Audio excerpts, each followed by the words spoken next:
cinture.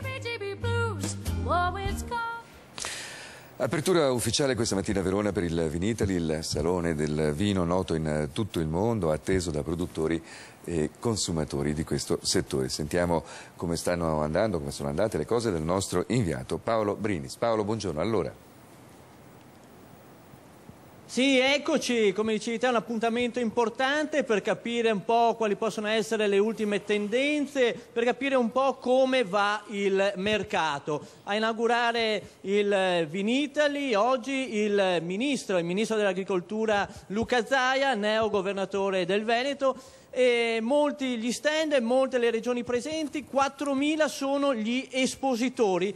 Pensate, più di 2.400 sono i giornalisti accreditati.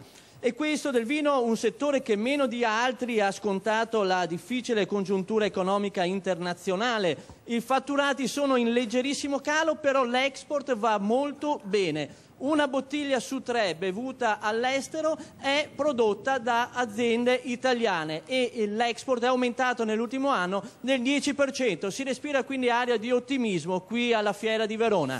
Grazie Paolo, come sai per una passione che abbiamo in comune per questo prodotto di casa nostra avremo tantissime domande da farti, ma dobbiamo